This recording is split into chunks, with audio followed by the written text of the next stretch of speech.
is living. This is style.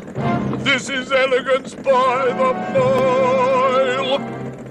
Oh, the posh, travelling life, the travelling life for me. First cabin and captain's table, regal company. Whenever I'm bored, I travel abroad, but ever so properly. Forward out, starboard home, posh with a capital P-O-S-H, posh. We're losing high!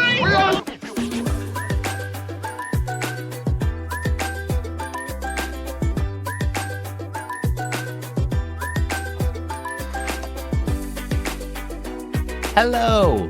Please come in. Come in. There's some fresh cookies in the cookie jar. There's a pitcher of Kool-Aid on the counter. Have a seat. We'll put a movie on for you. This is Movies at Grandma's House, where we look at the movies from the past to see if they're still good today. And I'm your host, Isaac. Toot sweets, toot sweets. Who's joining me for a classic, a flying car, all kinds of other gadgets to it, called Chitty Chitty Bang Bang. This is Seth. Mr. Coggins, you can't sell our lovely car to that nasty man. It is great to see you, Seth. How are you? I'm good. How are you doing? Oh, just getting through our wonderful weather that we call winter here in Ohio.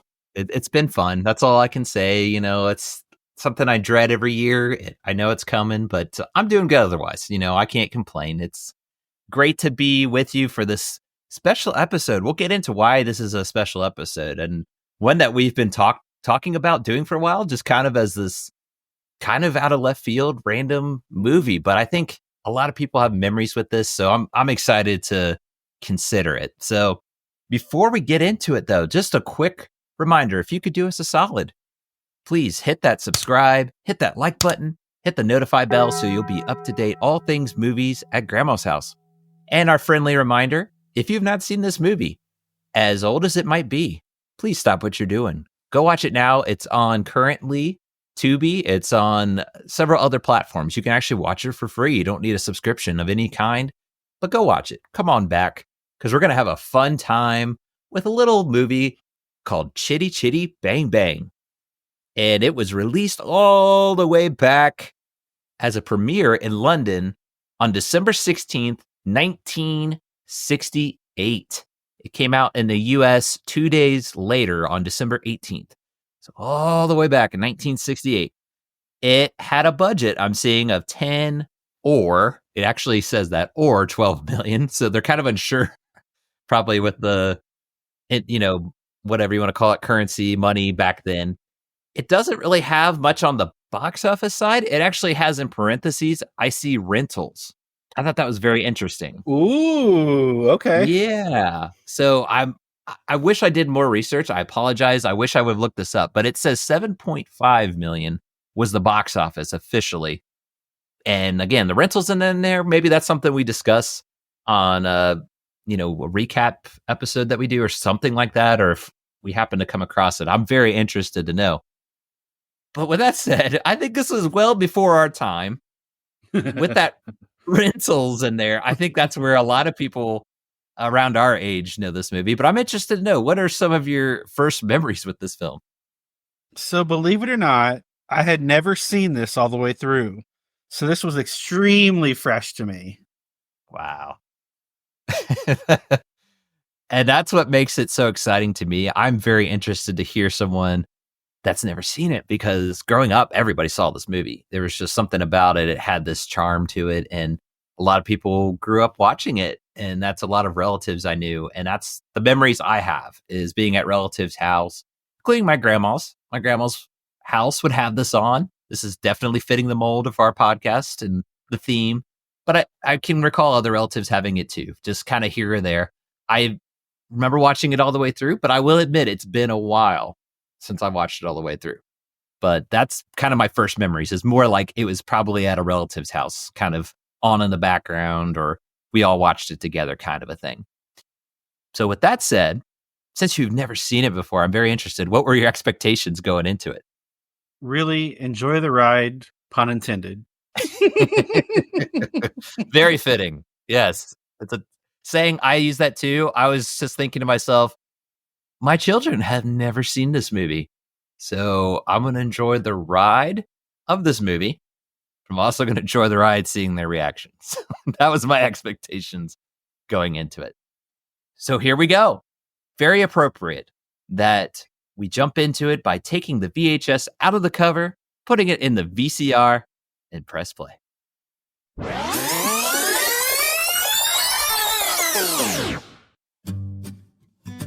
Join Dick Van Dyke in this 1968 adventure, which takes place in 1910. A father and his two children meet a fancy woman. A lot of hilarity ensues with song after song and obstacle after obstacle in a picture that's 2 hours and 24 minutes long. Get comfortable. Hopefully, there's an intermission at Grandma's house for this one. I love it. That's so appropriate. So I'm just gonna open it up to you because I'm so anxious to hear what were your first impressions when you're watching this movie. So first of all, I have a lot to say about this film. So I'm going to start by saying, honestly, I didn't know what to expect. So when the racing started at the beginning of the movie, I got really excited. Then I quickly was awakened to the musical aspects, which took me a minute to adjust to. A first for our podcast, which we'll talk about later, was the intermission, which was needed. Yes. Everything you're saying is just spot on. That's like the first impressions because I'm going to give my take, but I feel it's appropriate to give my children's take. And they didn't like it. I'm just going to say it. This is them. We'll get to my review at the end. I don't want to say that this is my thoughts, but they had the hardest time getting through this movie. And the big part of it was the music. They didn't like the musical aspect of it. And I had to keep explaining, this is what a musical is. They've seen musicals, but it's in Disney form. It's a lot more, animated and this is animated, but, live action, I guess is the way to put it. And it was just, I'm sorry. I know they were suffering through it, but I was enjoying their suffering. So many catchy songs, and I could just tell it was getting stuck in their head, but they didn't want it to. Because I thought it was kind of fun, going back through it. The first memories I have of these, kind of movies is sometimes those songs. So when the songs came on, I'm like, oh yeah, I remember. So I was enjoying it. But that intermission, going back to that point you brought out, that came at like the perfect time. Because I used to watch movies from start to finish. When intermission hit, I was like, I got to take a break because it was a little too much for my kids. So it's just a modern thing. I think our attention spans are just different. Back then they did recognize, yes, we need an intermission, but an intermission for us is like, okay, we need to stop for a while because you mentioned how long is this movie again? Just for emphasis, how long is it? 2 hours and 24 minutes. That's got seconds on it too. It's almost 2 hours and 25 minutes.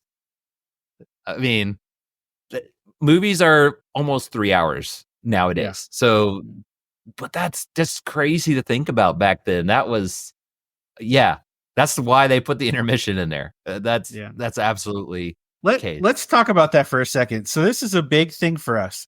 We've never discussed a movie that has an intermission before. In the plot, I actually wrote the plot before knowing that there was an intermission. So it's kind of funny that I said, I said, get comfortable. Hopefully there's an intermission at Grandma's house for this one. I had no idea there was an intermission. I didn't know. I just wrote it in there to be funny, and it was. I was like, well, it kind of needed to come. It was I will hand it to them. They did a very good job on the spot because it's the scene where they're going over the cliff, and it's right before Chitty Chitty Bang Bang is able to fly. It felt so much like those old school TV shows with the cliffhanger. So I actually really loved that. I was like, oh yes, because I remember there being an intermission, but I couldn't remember exactly when. And so when it happened, I was like, I really like that. There's just something about it. So it is kind of interesting because, like you said, it's the first time on our podcast doing that, but I enjoyed it. I don't know. It was just very good job. As much as this was made many years ago, it's very fitting, even for today. If you want to talk about things that hold up, that holds up well.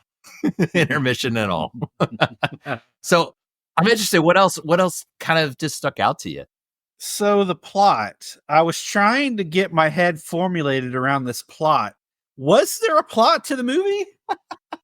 I mean, okay, so here's what I wrote down. I know this was written by the man who created James Bond. Yes. But there was no clear direction as to where this was headed. So scene after scene, I felt pretty much like you could have edited any part of into any place of the film. So it really wouldn't have hindered the story if you were to splice any scene anywhere. And yeah. I truly feel that way. Like what was the actual plot of the film? It's the plot of the film that he builds a car and it can do amazing things. Because I didn't get that. It didn't make sense to me. Like I didn't see like there was adventure after adventure. Like I said in the pot, there was obstacle after obstacle, but I didn't see what the goal was. Yeah. That you're not wrong. Because if someone were to ask me, this is because there is a plot, but everybody's going to explain it differently, right? Yeah, so, that's what I'm thinking. My take is it's about two kids that really love this old car. And they want their father to buy it because he's an inventor and they think he'll fix it up and we can have adventures with it. So he does. He goes to great lengths. It's kind of a story of a father having, he doesn't have his wife. The mother's not there. The adventures of, going for it, making this car a reality. All the while, there's this very fancy woman that has his eye. And then it turns into just imagination. It's just this big adventure that's made up, and then everything works out. There's a happy ending. Okay. Spoilers. They're happy ending. They end up together. If that's what you're asking me, now, is that the best plot? No. Maybe someone has a much deeper take on it of all the, because he talks about pirates that are coming after that, and they're very, I don't know how to describe them, just silly and fun, because it sounds like it's a kid explaining it and it's their imagination. That's just my take. So if I use my imagination, it's probably a much better film than what I was using to figure out what was going on. So I'd have to rewatch it then to get a really good idea, although that's a long watch. Use the intermission to your advantage for sure. Definitely use that. I mean, I think I'm just getting old. Because anytime I hear 2 hours, I'm like, oh my gosh, I'm going to have to pace myself. So 2.5 hours. I mean, I don't care if it was made that long ago, if it was just made last year. I'm going to treat it the same way. So that's probably a me thing. Maybe some people look at that and go, what's the big deal? Because yes, movies are longer, it seems like nowadays. But I absolutely agree with what you're saying is, I think if you go into it with, this is just a silly imagination, I'll point out a positive about this movie. I mean, not that we've been bashing it or anything, but I want to throw out a positive randomly. The cinematography and the colors and how things are shot, like, I just kept thinking to myself, okay, 10, 12 million. That's what I was seeing on the budget. And again, this is 1968. That is a lot, because I kept thinking to myself, that had to be expensive for all the props, all the sets that looked like they were made, or they went to these castles in Europe that had to be so expensive. So I have to hand it to him. That part of it, if you go into it with an imagination, I think you do get pulled into it even today. Maybe it's not the most wow, amazing movie, but I think you can still enjoy it. I would say that's a positive. To give it some perspective about how much 10 million is back then. So you could buy a brand new Corvette for less than $3,000, I think, back in 68. Gosh, there you go. I mean, that's so what, $10 million was a lot of money back then. A lot of money. Yeah. So yeah, they had, I mean, they did a lot in this film, so I'm not going to complain, but that's a lot of money to spend on a movie back then. Yeah. That's what I kept thinking. And you look at like even the wardrobe, the costumes that they're wearing. I thought, man, that has to be expensive. And I'm thinking that's what the flair, the thing that set this movie apart from others was that aspect. That's why a lot of people probably remember it and why it sticks out compared to movies maybe for its time. So I just had a thought. Could this movie have been a fairy tale? Like, could have he just been telling the kids? Yeah. Okay, That's what I'm. None of yeah. it was real.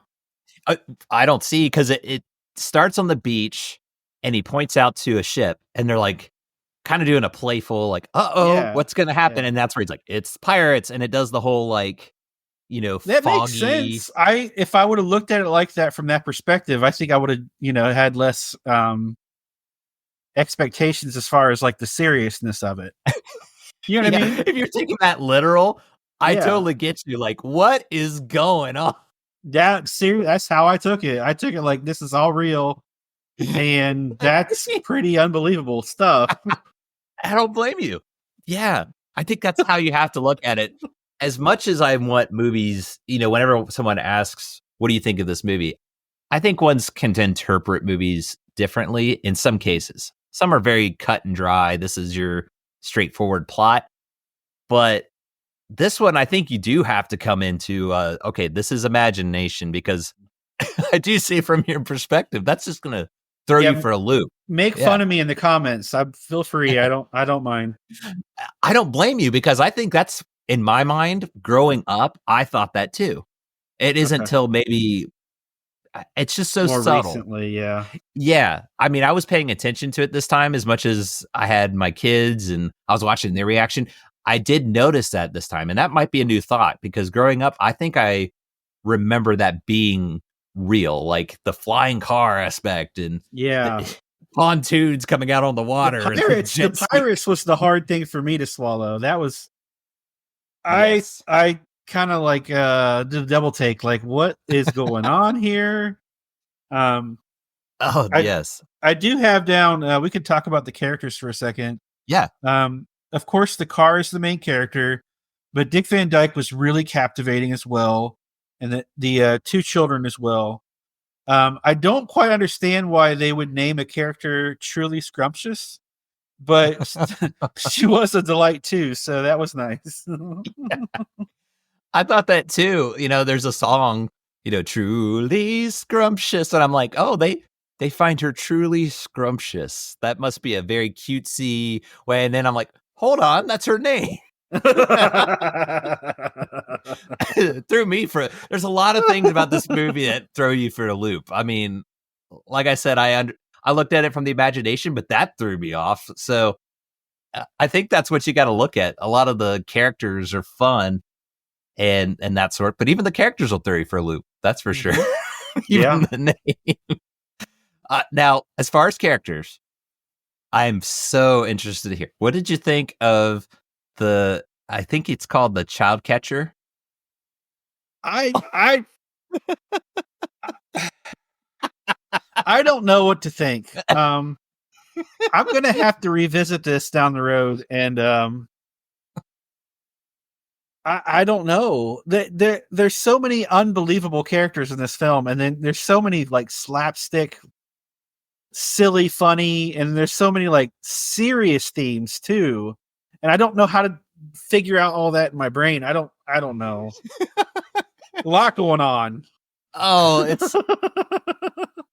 I'll give it that. For 2.5 hours, a lot happened. Happened. Yeah, it does. Lots of characters, actually. So when you say, let's talk about the characters, we touched on Dick Van Dyke. He's the main character, the inventor, the father. You have the children, and then you have the grandfather. He's like half losing his mind a little bit, kind of a thing, but he's fun. He's great. And then, I love the characters. They're just fun. If you take the imagination aspect of it, it's a fun character. Even the silly like henchman guys that the king has, he sent, or like the spies. I think that's what they were referred to as. They go and kidnap Truly Scrumptious. So can I jump in real quick? Yeah. I'm trying to make sense of this whole thing. So maybe in the real part of it is that he met this woman. He wanted the kids to like her, so he told a story about her. That makes sense. That makes sense to me. I didn't get that. Okay. I didn't get that. This movie just kind of jumps right into it, so I can totally see that. And like I said, I thought the same thing. But from the time they're on the beach for the picnic, after that, it's all, in my mind, imagination. That's him telling a made-up story involving the car. The car is the main character, like you said. The title of this movie is called Chitty Chitty Bang Bang. It's kind of that main character. So he's making the story revolving around all the amazing things this car can do. I mean, there's an ejector seat on it at one point, flings a woman up in the air, and that's got all kinds of things messed up with it. What'd you think of that scene of the king trying to shoot her down from a parachute dress? To be quite honest, I was overwhelmed with a lot of what was going on because it was a lot to take in. There were comical parts to the movie, but I felt like there were some serious things to the movie, and I was like, I didn't know how to piece it all together. It's just, it's kind of all over the place, if you ask me. It's not like it doesn't grow, like it doesn't grow progressively. It's like it's, here's a spot and there's a spot. You know what I mean? Like I don't know. You're hitting it on the head. I don't disagree with you at all. It is all over the place because, again, this pirate, the made up stories, this king, pirates, whatever, they steal things. And there's this made up village of Bulgaria, or what is it? I forget how to say it. But anyway, there's no children allowed. That's where that kidnapper is. I was wondering if that would give my kids nightmares. He has this like big cage that's hooked up, and he's just like, Handy, where the lollipops? And it's just like the big nose sticking out and looking to the side. It's just like, ooh, that gives me the heebie-jeebies, and I'm an adult. Like, wow. So, but then there's some serious moments, like you said. The kids are underground, under the castle, whatever you want to call it, and they're kind of like fleeing for their lives. It's like, wow, this is kind of serious. It's kind of got that Oliver Twist vibe. That's what I was kind of feeling.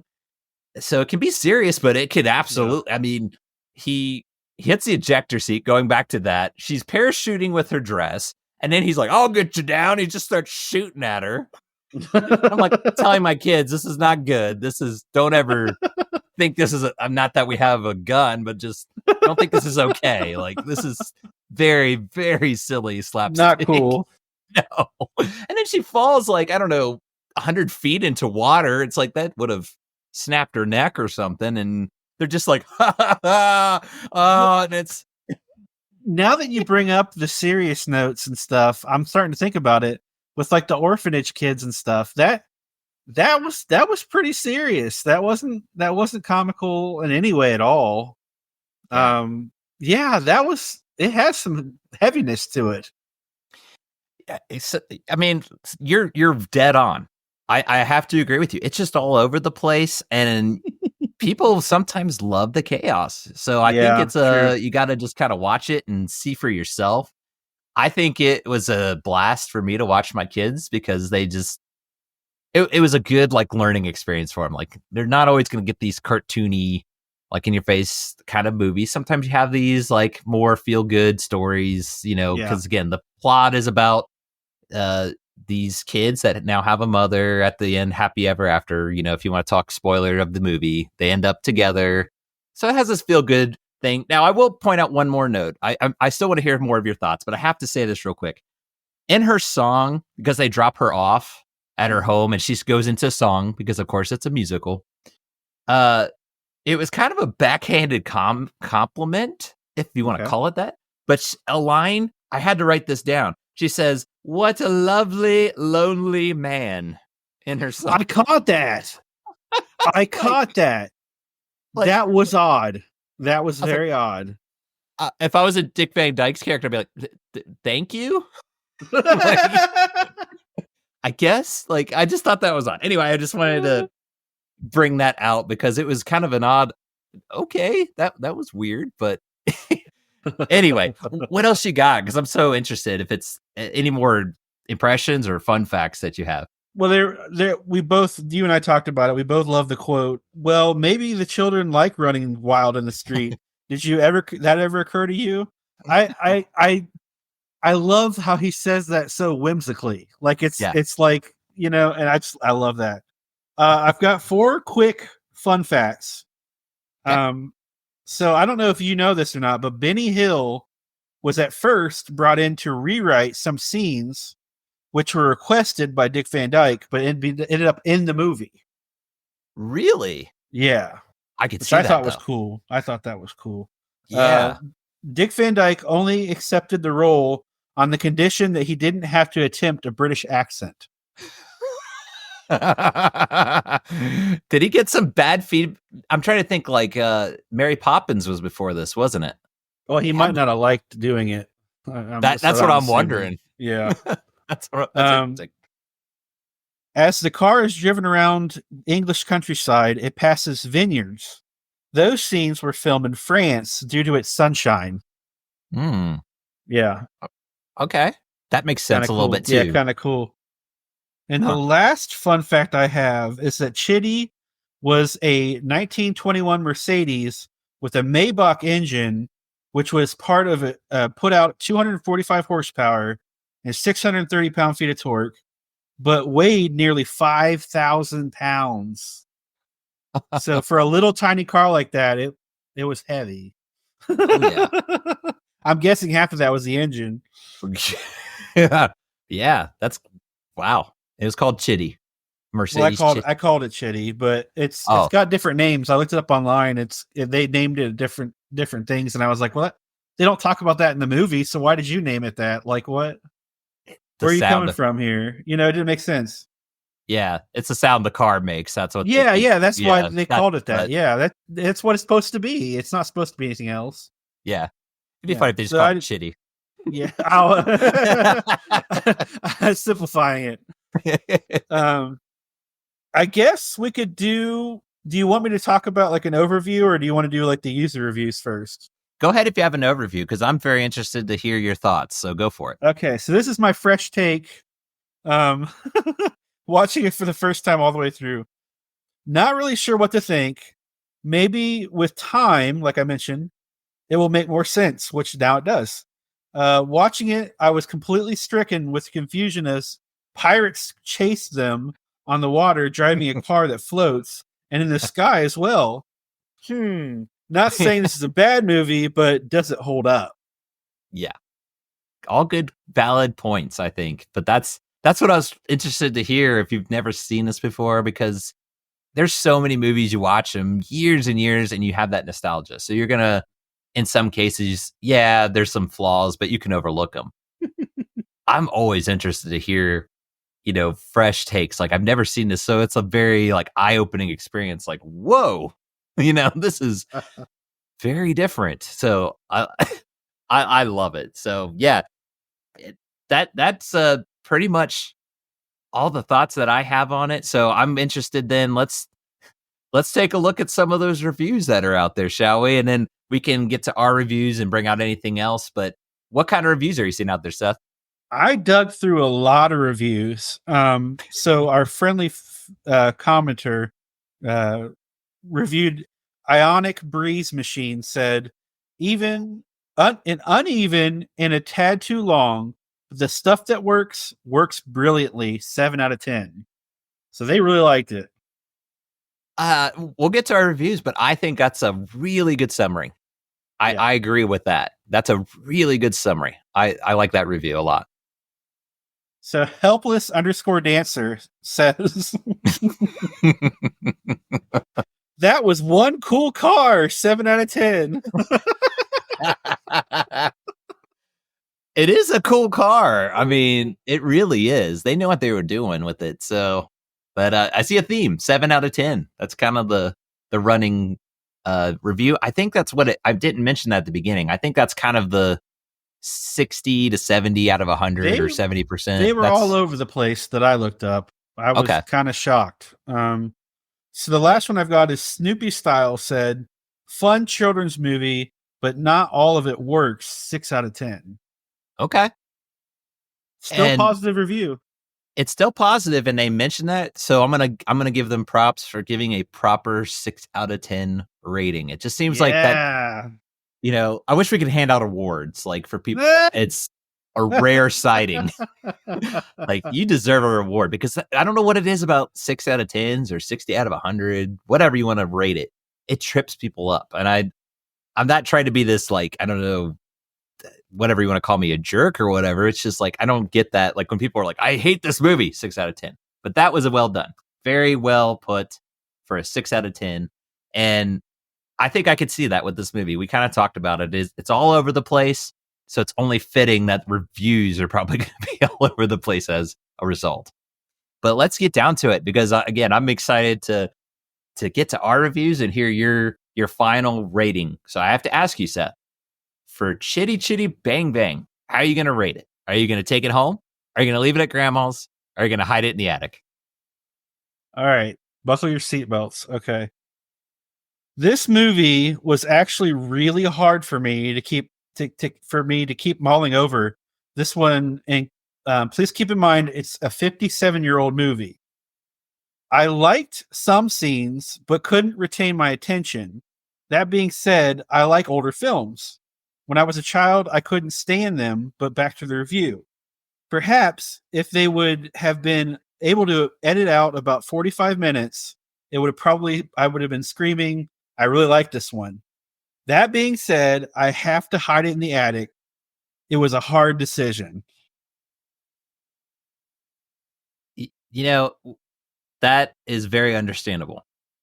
I think that we've, in the past, some of our hide it in the attics, we didn't necessarily hate the movie, but maybe you just don't need to watch it again. That's a very fitting rating. Like, I feel like I got all, and maybe that's a totally other topic because we do kids movies. We're doing a more family friendly, but I think there's a lot of documentaries, very serious movies. People have told me it's a great movie. I don't ever want to watch it again. Yeah. That could be a hide it in the attic because it's like, I just don't want to watch it again. So I get what you're saying there. Like, that's kind of the feeling that's there. I'm going to hate this one. Yeah. It just couldn't hold my attention. That's all. Right. I could totally get that. I mean, that's kind of what I wanted to do, though. This is why it makes it so exciting. This is the oldest movie we have considered so far. So going back and seeing, does this movie hold up? It's going to be a little harder, I think, for older movies at times because they're just made differently. Our attention spans or whatever you want to say is different. I was on the fence about hiding this in the attic myself. Wow. So that's why I completely understand what you're saying. And I think we're saying, I'm sorry if you love this movie, but if you're looking at with modern eyes, it can be a tough watch. Now, with that being said, I'm going to leave this at grandma's, but I am going to say it's very close to the attic. That's the placement of this movie. And the reason for that is I think if I have the right mood, I bet this would be a very enjoyable, let's get this out. We're at grandma's house. Let's get it out. But I am in no shape or form reaching for this one first. When I'm going to grandma's house, I'm like, no, let's not worry about that one. Just because the length alone to me is just, I can't get through long movies anymore. That's a me thing. So that's why it's my rating. But exactly what you're saying. It's so all over the place. So when you're thinking, let's put on a movie, it's like, get ready to be thrown this way and that way because it's just so, but then you might be in a mood for that kind of a movie. So that's why I'm going to leave it at grandma's house, but I was on the fence. My theory is because the writer is a brilliant writer. What happened was he wrote this really big novel or something, a big story, and they had to choose and pick parts of it to make it interesting. And they probably went a little too fast and could have maybe cut back some of those scenes and whatnot. But then if you extended some of the scenes and got rid of some of the scenes, to me, it would have been a great movie. Yeah. It's based off of a children's book. I mean, Ian Fleming, he's, like we mentioned, he's known for James Bond.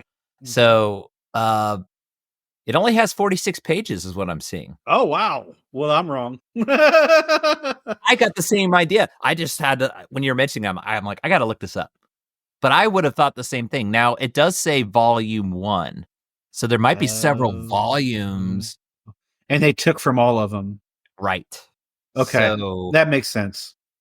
So it was probably long. I mean, depending on the book, how older books, a page could have probably like the equivalent of 5 pages today because it seems like text is a lot bigger than it used to be. It's like those older books. I mean, it'll take you a long time to just get through a page anymore compared to today anyway. So that makes a lot of sense. I think that's a good way of looking at it is like, this was based off of a children's book and it kind of got crammed into this very long movie with an intermission. We got to stress that every time. I just love that. But I respect anybody that likes this movie because, again, there's some enjoyable parts. There's a lot of fun songs, a lot of songs in this. This is how musicals used to be. It's like they sang about going out to eat or something. That's how it was back then. I mean, they just walk into another room and they break out in a song. That's how it was. So this is chock full of songs. Yeah. But it is a tough watch for the modern take. So yeah, I think that's a very fitting rating that we have going on there. So, be forewarned if you're going to go back and watch it, make sure you have the time to watch it and just be ready for the randomness of it. That's all I get. Well put. Fair warning, I guess. So there you have it, folks. That's our review, though. This was a lot of fun to go back to, I have to say. As much as we might have said some negatives here and there, I think it was a lot of fun to go back through. So, recommend it at your own risk, I guess. But that's our rating. So before we wrap things up, though, Seth, why don't you tell the good people where they can connect with us and find us? You can find us on YouTube, Instagram, and Facebook. And email us at movies@grandmashouse@gmail.com. And we are on Patreon, so become a member and stay up to date with all things Movies at Grandma's House. There you go. So that's another movie in the books. So that'll do it for our time here at Grandma's house. But don't worry, we will be back soon. But in the meantime, remember to be kind and rewind. We'll see you next time. Bye, everybody.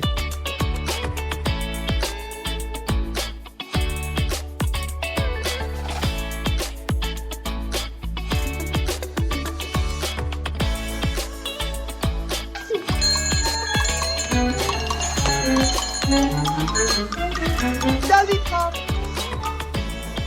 And all free today. Cherry pies, cream puffs, ice cream, treacle tarts. Treacle tarts and ice cream and all free. Come along, kitty winkies. Come on.